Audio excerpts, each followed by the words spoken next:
Witaj na mojej ulicy. Znajdziesz tutaj wiele ciekawych zabaw. Poszukaj, co ciekawego kryje się w różnych miejscach obrazka. Jeśli zechcesz wziąć udział w którejś zabawie, po prostu kliknij w odpowiednim miejscu. Pomóż zebrać ryby. Zagraj sam w wyścigi krabów. Zagraj z przyjacielem w wyścigi krabów.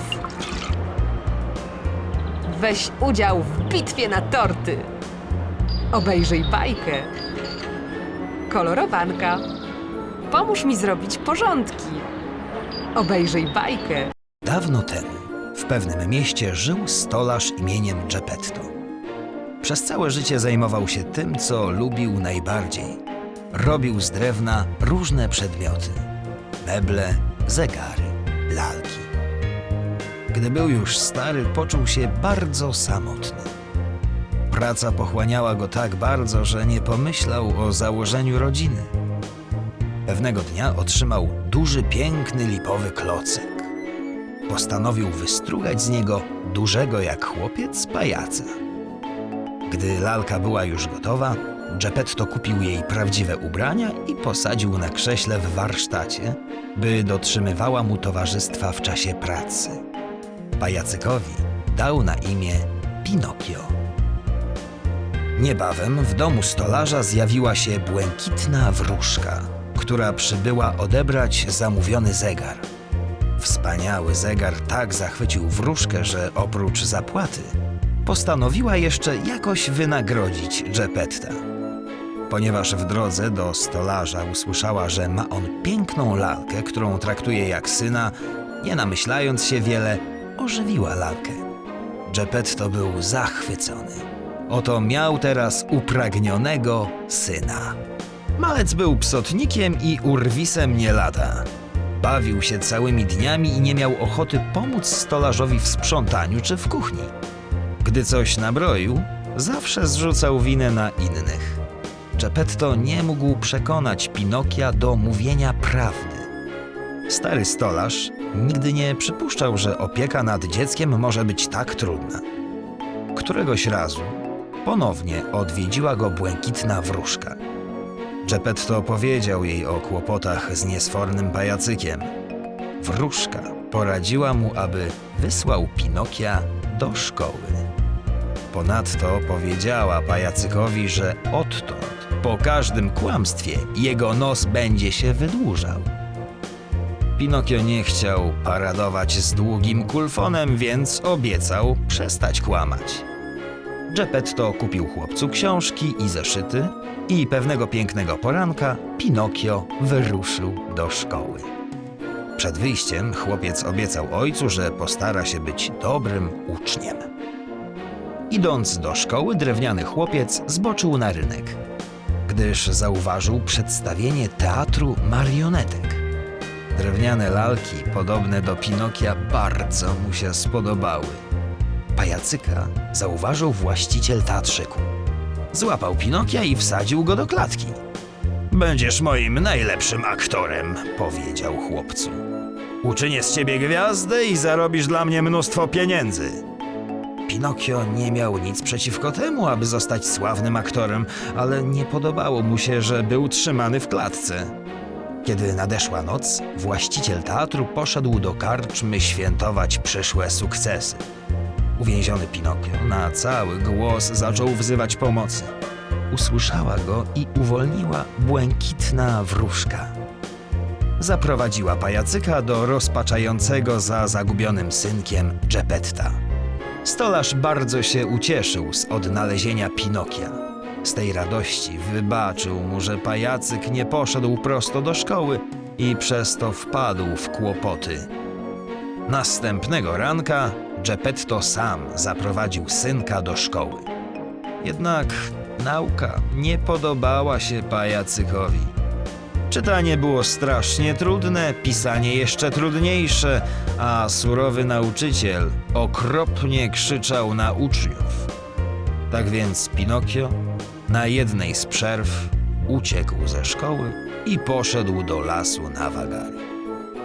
Tam natknął się na kulawego lisa i ślepego na jedno oko kota.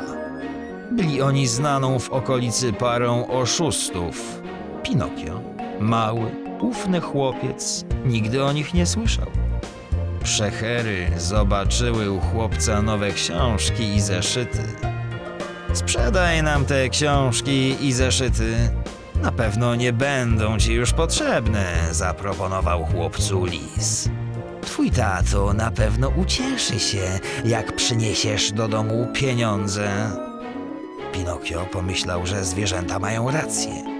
Sprzedał lisowi nowiutkie książki i zeszyty za 3 złote. Kiedy otrzymał już zapłatę, odezwał się kot. Widzisz tę wierzbę? To czarodziejskie drzewo. Jeśli zakopiesz pod nim swoje pieniądze, to do jutra rana każda moneta zamieni się w 100 nowych. Pinokio uwierzył kotu i ucieszył się, że będzie mógł swojemu ojcu przynieść nie 3, ale 100 razy więcej monet. Nie namyślając się wiele, zakopał pieniądze. Zadowolony poszedł do domu i wrócił następnego ranka. Pieniędzy już oczywiście nie było, gdyż kot wykopał je w nocy. Pinokio zrozumiał, że został oszukany. Nie miał odwagi wrócić do Geppetta bez książek i bez pieniędzy. Błąkając się wokół miasta, przy jednej z dróg spotkał Stefka, swojego szkolnego kolegę. Chłopak czekał na wóz, który miał go zawieźć do krainy zabawy. Słuchaj, mały, co się będziesz przejmował? Jedź ze mną, zaproponował pajacykowi Stefek. Kraina zabawy to specjalne miejsce dla takich chłopców jak my. Nikt nie będzie nam kazał się uczyć. Nie trzeba myć nóg i zębów przed spaniem. Nie będziemy musieli słuchać żadnych dorosłych. Będziemy się bawili od rana do wieczora. Pinokio dał się przekonać. I kiedy nadjechał wóz, wsiadł na niego razem ze Stefkiem. W towarzystwie innych chłopców oraz ponurego woźnicy wyruszyli w podróż. Kraina zabawy okazała się być wielkim, wesołym miasteczkiem, w którym wszystkie atrakcje były za darmo. Każdy mógł dowoli kręcić się na karuzeli, bujać na huśtawkach, obiadać się lizakami i watą cukrową, czy też jeść dowoli słodkie lody. Bawiło się tu wielu chłopców, którzy nie chcieli słuchać rodziców ani chodzić do szkoły. Pinokio bawił się wraz z innymi. Od czasu do czasu spotykał porykujące żałośnie osły, które wpatrywały się w niego smutnym wzrokiem. W pewnym momencie Pinokio spostrzegł, że coraz więcej chłopców dostaje oślich uszów, a inni mają kopyta. Niektórzy chodzili na czworakach i głośno ryczeli. Z przerażeniem zobaczył, że Stefek jest prawie całkiem zamieniony w osła. Gdy zerknął do lustra, okazało się, że sam ma już ośle uszy. Gdy próbował ostrzec Stefka, zamiast mowy z jego gardła wydobył się ośli ryk. Wtedy pajacyk zrozumiał, że kraina zabawy jest pułapką, w której niegrzeczni chłopcy są w magiczny sposób zamieniani w osły. Ponieważ Pinokio nie chciał zostać osłem, po kryjomu uciekł z czarodziejskiej krainy. Wędrował całą noc i w końcu dotarł do domu. Niestety zastał zamknięte drzwi i okiennice. Mimo głośnego pukania nikt mu nie otwierał. Jedynie na drzwiach wisiała przypięta jakaś kartka. Pinokio uciekł ze szkoły i nie nauczył się czytać, więc nie dowiedział się, co jest na niej napisane. Zmartwiony i zmęczony usiadł na progu domu i zaczął płakać oślim głosem. Tak znalazła go błękitna wróżka. Odczarowała pajacyka i zapytała, dlaczego tak dziwnie wygląda. Porwał mnie zły czarodziej i zaczarował, skłamał Pinokio. W tym momencie jego nos się wydłużył. Wróżka spojrzała na niego z wyrzutem, a przestraszony pajac opowiedział o przygodzie z krainą zabawy. Na koniec zapytał się wróżki, czy nie wie, gdzie podziewa się Geppetto. Wróżka odczytała kartkę na drzwiach i powiedziała pajacykowi, że jego ojciec wyruszył w świat na poszukiwanie swego niesfornego synka. To wszystko przeze mnie, rozpłakał się Pinokio. Gdybym nie był taki niegrzeczny, mój ukochany tatuś siedziałby teraz w domu, zamiast samotnie błąkać się po świecie. Muszę go odszukać i obiecać, że już zawsze, ale to zawsze będę go słuchał. Pinokio wyruszył na poszukiwanie Geppetta. Wypytywał ludzi, czy nie widzieli gdzieś starego stolarza. W końcu dotarł do portu, gdzie dowiedział się, że Geppetto wypłynął w morze. Zmęczony usiadł na brzegu w pobliżu rybackiej chaty. Z chaty wyszedł rybak i z zainteresowaniem przyjrzał się drewnanemu chłopcu. Pinokio zapytał go, czy nie mógłby mu pożyczyć łodzi, aby wypłynąć za ojcem. Owszem, mogę pożyczyć ci łódź, ale jeśli mi za nią zapłacisz, odparł rybak. Nie mam pieniędzy, proszę pana. Bardzo pana jednak proszę o pożyczenie łodzi. Mój ukochany tatuś na pewno bardzo mnie potrzebuje, prosił dalej Pinokio. No cóż, jeśli nie masz pieniędzy, to będziesz musiał zapracować na pożyczenie łodzi, rzekł rybak. Pomożesz mi oczyścić ryby, które rano złowiłem. Pinokio zgodził się i po kilku godzinach bardzo męczącej pracy dostał upragnioną łódź. Drewniany chłopiec wypłynął na morze w poszukiwaniu Geppetta. Płynął i płynął. W pewnej chwili zniknął brzeg, z którego wypłynął, a gdzieś daleko na horyzoncie pojawiła się mała czarna wysepka. Tam Pinokio skierował łódkę. Gdy podpływał do dziwnej wysepki, ta nagle wyłoniła się z wody. Okazało się, że to olbrzymi wieloryb. Stwór otworzył paszczę i razem z masą wody połknął łódkę z Pinokiem. Pajacyk znalazł się w brzuchu wieloryba. Było tu tak ciemno, że aż czarno. Tylko gdzieś daleko błyszczało drobniutkie światełko. Pinokio powiosłował w tamtą stronę. Po dłuższej chwili usłyszał dobiegający od strony światełka głos. Ku jego radości był to głos Geppetta. Stary stolarz opowiadał uwięzionym w brzuchu wieloryba krabom o tym, jakiego miał wspaniałego, chociaż niegrzecznego syna i jak bardzo go kochał. Mówił też o swojej wędrówce w poszukiwaniu drewnianego chłopca. Tatusiu, to ja, Pinokio! Już mnie nie musisz szukać, jestem tutaj! Zawołał w stronę Geppetta pajacyk. Zaskoczony Geppetto z radości za nie mówił, a potem chwycił synka na ręce i serdecznie wyściskał.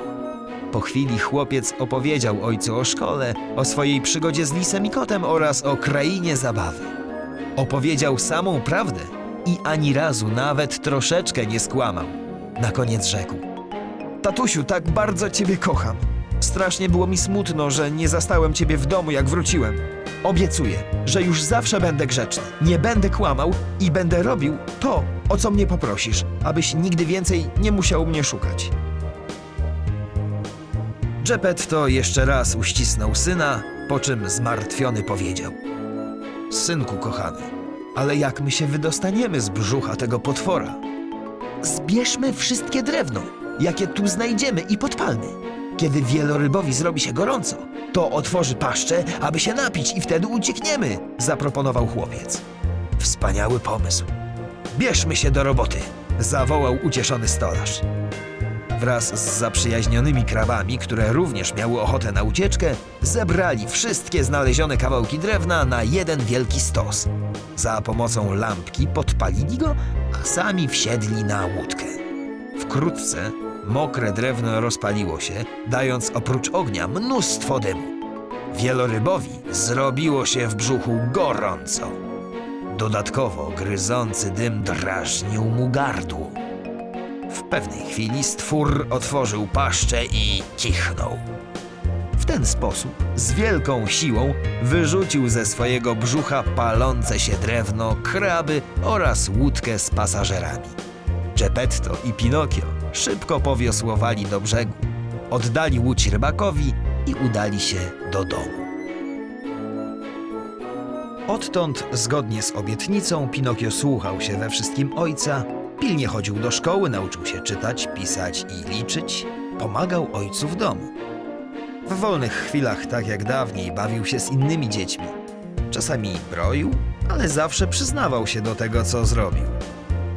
Czasami pajacykowi było smutno, że nie jest prawdziwym chłopcem i nigdy nie dorośnie. Ale ojciec kochał go tak mocno, że nie przejmował się tym za bardzo.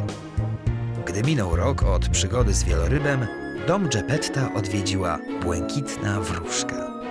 Stolarz i pajacyk opowiedzieli jej o swoich przygodach. Geppetto pochwalił syna, że jest grzeczny, posłuszny i nigdy nie kłamie. Wróżka, widząc wielką miłość łączącą stolarza i jego przybranego syna, postanowiła uczynić im niespodziankę. Zamieniła Pinokia w prawdziwego chłopca. Radość Geppetta i Pinokia była olbrzymia. Geppetto cieszył się, że ma prawdziwego syna. Pinokio zaś cieszył się, że będzie mógł dorastać jak inne dzieci i z czasem coraz bardziej pomagać kochanemu tacie. I tak żyli sobie razem szczęśliwie i pogodnie, kochając się coraz bardziej. A Pinokiowi o tym, że kiedyś był drewnianym pajacykiem, przypominał tylko nos, który, gdy chłopiec próbował coś skłamać, zawsze podejrzanie swędział, jakby miał ochotę nieco urosnąć. Dawno temu, w pewnym mieście, Pomóż zebrać ryby. Kolorowanka. Weź udział w bitwie na torty. Zagraj z przyjacielem w wyścigi krabów. Zagraj sam w wyścigi krabów. Wybierz stopień trudności gry. Znam cyfry. Znam dodawanie i odejmowanie. Znam mnożenie i dzielenie. Znam cyfry. Witajcie! Spotkacie tutaj kraby, przyjaciół, którzy pomogli tacie i mi uciec z brzucha wieloryba. Tym razem możecie pobawić się z nimi. Na ekranie zobaczycie planszę do gry składającą się z kolejno ułożonych pól. Niektóre pola są puste. Inne mają cyfry na zielonym lub na czerwonym tle. Na starcie stoją dwa kraby, żółty i czerwony. Ty kierujesz krabem żółtym, czerwony porusza się sam. Wybierz jedną z małży, klikając na niej myszką. Na każdej z pereł jest cyfra, która mówi, o ile pól możesz przesunąć kraba. Krab przesunie się o odpowiednią liczbę pól. Jeśli trafi na zielone pole, to przesunie się do przodu o tyle pól, jaką liczbę na tym polu zobaczy. Gdy trafi na pole czerwone, to przesunie się do tyłu o odpowiednią liczbę pól. Grę wygrywa krab, który pierwszy przekroczy linię mety. Wesołej zabawy! Ruch gracza czerwonego.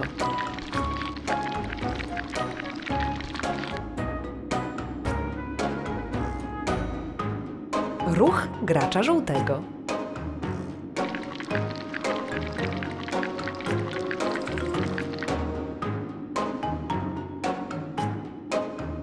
Ruch gracza czerwonego.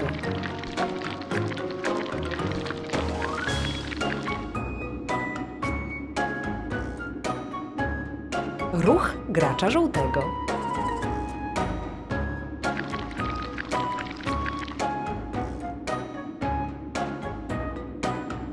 Ruch gracza czerwonego.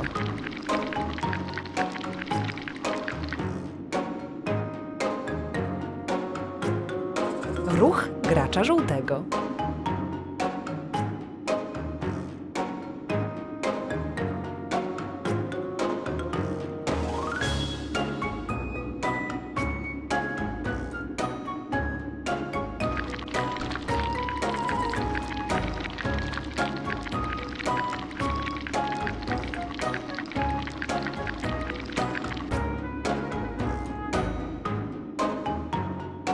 Ruch gracza czerwonego.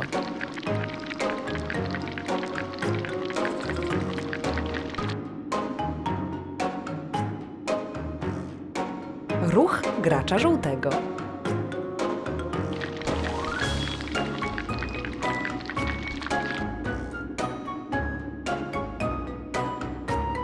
Ruch gracza czerwonego.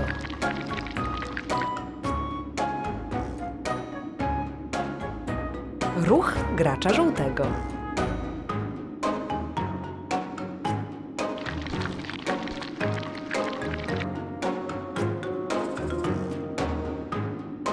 Ruch gracza czerwonego.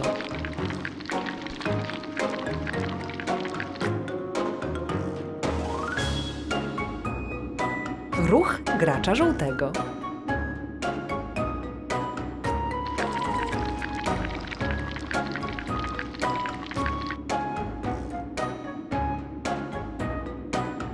Ruch gracza czerwonego.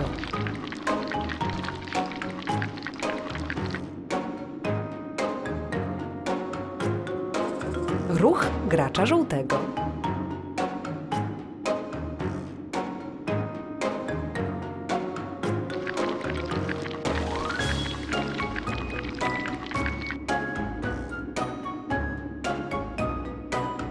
Ruch gracza czerwonego.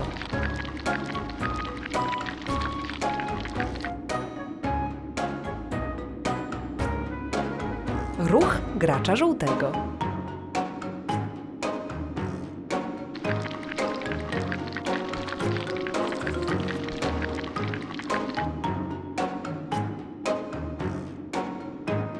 Ruch gracza czerwonego.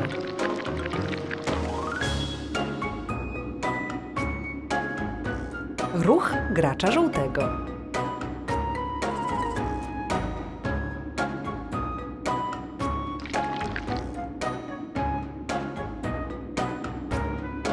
Ruch gracza czerwonego.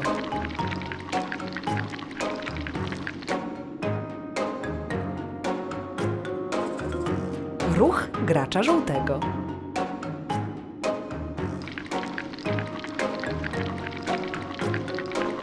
Gratulacje! Wygrał zawodnik kierujący żółtym krabem. Pomóż zebrać ryby. Pamiętasz rybaka, od którego dostałeś łódź? On pomógł tobie, teraz ty pomóż jemu. Okazało się, że kosze, w których przenosił ryby, były dziurawe i rybak zgubił część połowu. Zbierz wszystkie ryby, które zobaczysz na planszy. Jest ciepło i ryby szybko się psują, więc masz na to niezbyt dużo czasu. Staraj się wybierać jak najkrótszą drogę, aby wykonać zadanie jak najszybciej.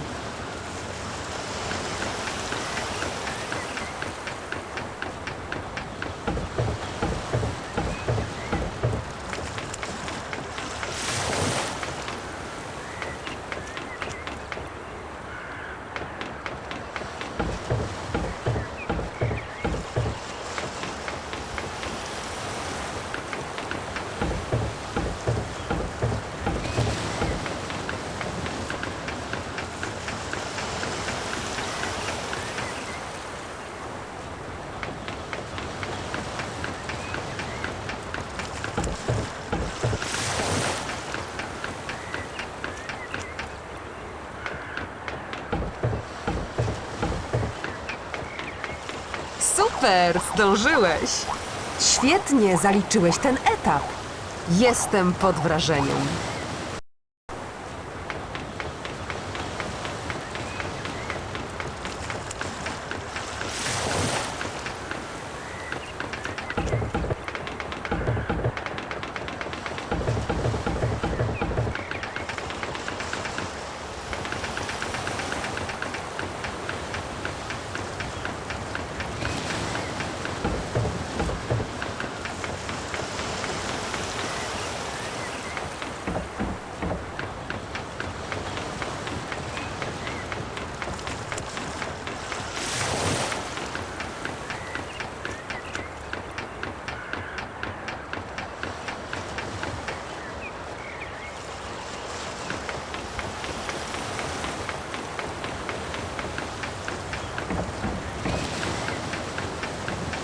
Super, zdążyłeś!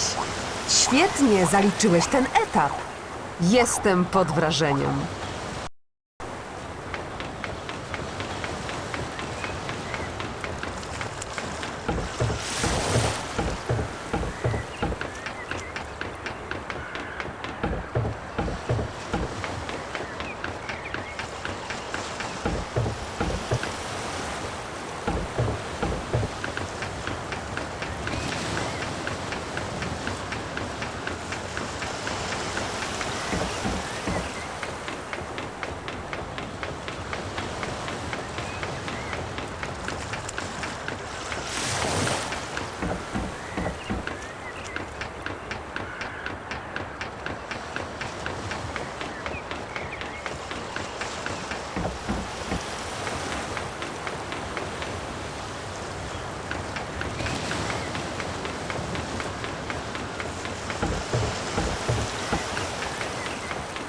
Super, zdążyłeś! Świetnie zaliczyłeś ten etap. Jestem pod wrażeniem.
Super, zdążyłeś!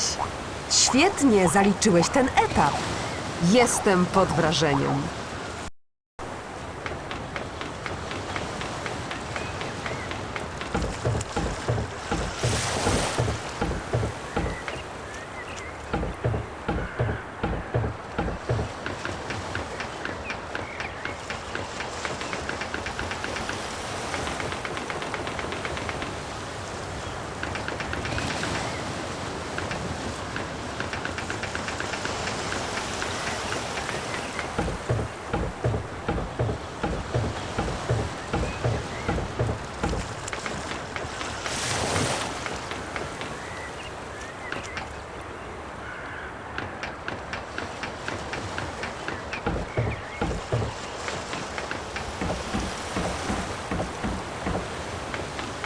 Super, zdążyłeś! Świetnie zaliczyłeś ten etap. Jestem pod wrażeniem.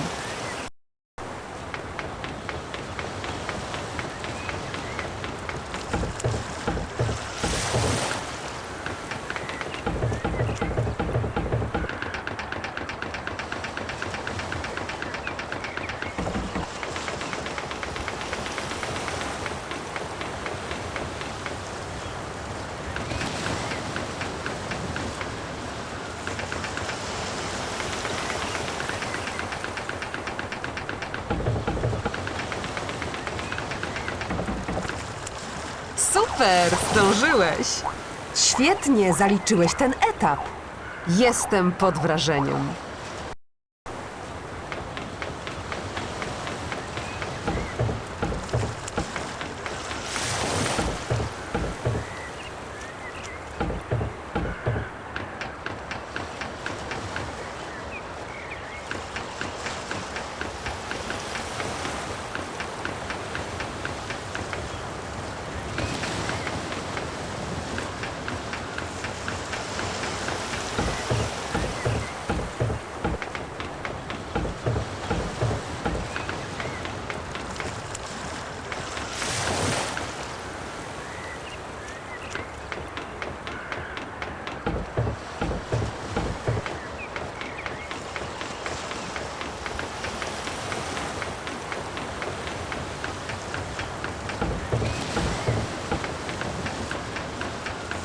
Jestem pod wrażeniem. Skończyłeś całą grę.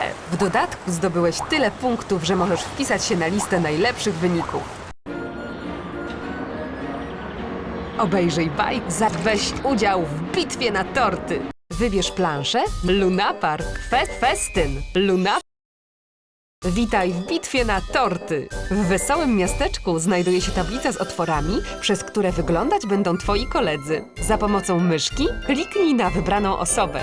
Wówczas rzucisz w jej stronę tort. Punkty dostajesz za każde celne trafienie. Musisz uważać, bo niektórzy mogą chcieć się zrewanżować i rzucą tortem w ciebie. Jeśli ty dostaniesz kilka razy tortem, to gra będzie skończona. Nie obawiaj się, torty są z bitej śmietany i nikomu krzywdy nie zrobią. Uważaj tylko na zabłąkanego osiołka. Będzie mu przykro, jeśli go trafisz.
Hej, za dużo tortów poleciało w twoją stronę. To już koniec gry. Wspaniale! Uzyskałeś najlepszy wynik. Gratulacje! Wybierz planszę, na której chcesz zagrać. Festyn! Witaj w bitwie na torty! Na festynie w miasteczku znajduje się plansza z otworami, przez które wyglądać będą twoi znajomi. Za pomocą myszki kliknij na wybraną osobę. Wówczas rzucisz w jej stronę tort. Punkty dostajesz za każde celne trafienie. Musisz uważać, bo niektórzy mogą chcieć się zrewanżować i rzucą tortem w ciebie. Jeśli ty dostaniesz kilka razy tortem, to gra będzie skończona. Nie obawiaj się, torty są z bitej śmietany i nikomu krzywdy nie zrobią. Uważaj tylko na zabłąkanego Geppetta. Będzie mu przykro, jeśli w niego rzucisz.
Hej, za dużo tortów poleciało w twoją stronę. To już koniec gry. Ale zdobyłeś tyle punktów, że możesz wpisać się na listę najlepszych wyników. Wybierz planszę, na której chcesz zagrać. Zagraj z kolorowanka. Weź udział kolor. Pomóż mi zrobić porządki. Witaj w naszym domu. Znajduje się tu regał, który upodobał sobie mój kot. Bardzo lubi po nim skakać i zrzucać stojące na półkach przedmioty. Tato uważa, że powinienem pilnować kota i sprzątać po nim. Po rozpoczęciu gry przyjrzyj się uważnie, gdzie stoją wszystkie przedmioty. Gdy przebiegnie kot, rozrzuci je po podłodze i liczę na to, że pomożesz mi poukładać wszystkie rzeczy dokładnie na tych miejscach, na których stały. Musimy to zrobić, nim wróci tato. Skup się i do dzieła. Czas start. Czas stop. Czas stop. Do roboty mamy mało czasu.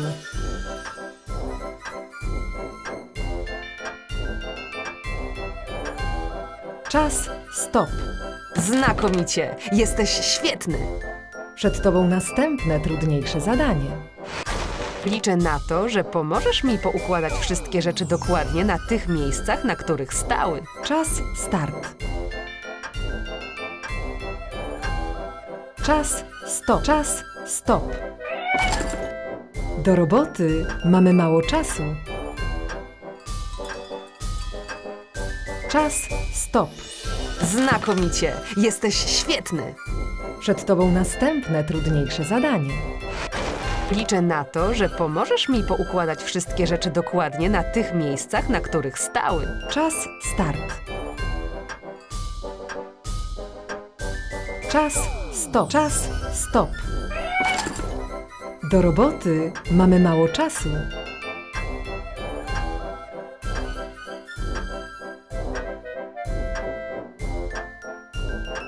Czas stop. Znakomicie! Jesteś świetny! Przed tobą następne, trudniejsze zadanie. Liczę na to, że pomożesz mi poukładać wszystkie rzeczy dokładnie na tych miejscach, na których stały. Czas start. Czas stop. Czas stop.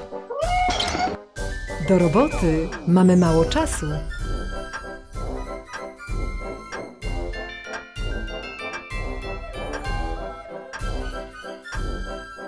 Czas, stop. Znakomicie! Jesteś świetny!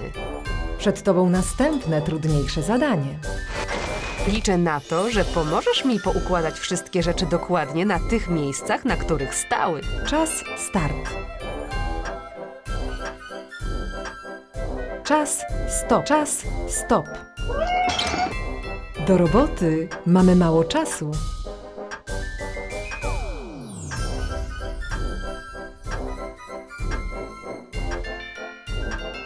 Czas, stop. Znakomicie! Jesteś świetny!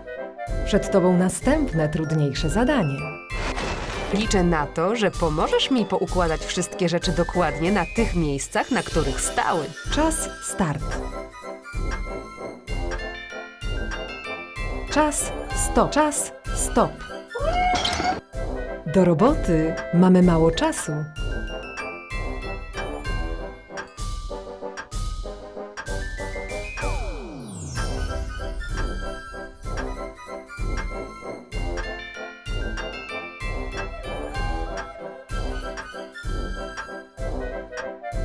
Czas, stop. Znakomicie! Jesteś świetny! Przed tobą następne, trudniejsze zadanie. Liczę na to, że pomożesz mi poukładać wszystkie rzeczy dokładnie na tych miejscach, na których stały. Czas, start. Czas, stop. Czas, stop. Do roboty mamy mało czasu.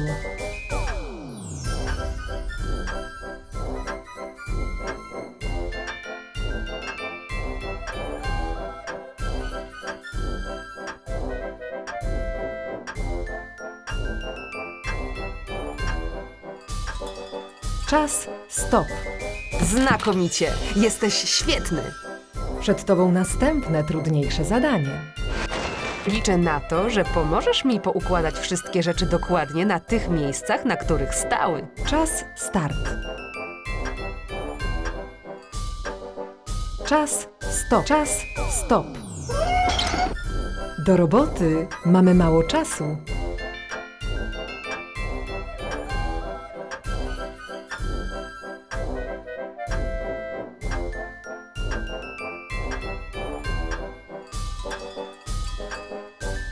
Czas, stop. Znakomicie! Jesteś świetny! Przed tobą następne, trudniejsze zadanie.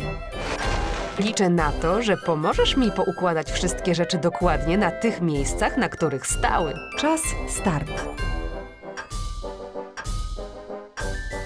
Czas, stop. Czas, stop. Do roboty mamy mało czasu.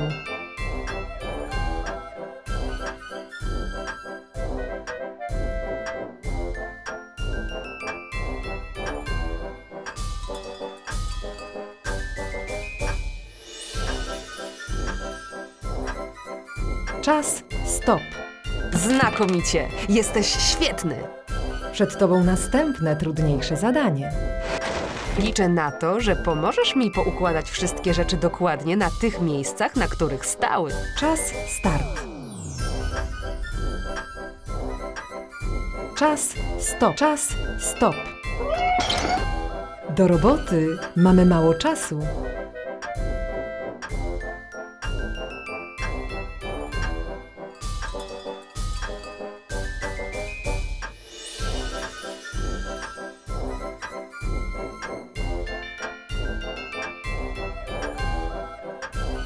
Czas, stop. Nie udało ci się? Szkoda. To już koniec gry. Wspaniale, uzyskałeś najlepszy wynik. Gratulacje. Czy chcesz zagrać jeszcze raz? Tak. Kolorowanka.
Czy chcesz wydrukować obrazek?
Obejrzyj bajkę, zagraj z przyjacielem, zagraj sam, pomóż zebrać, pomóż mi zrobić porządki, kolorowanka. Pomóż zebrać ryby. Czy na pewno wyłączyć program? Koniec zabawy z programem.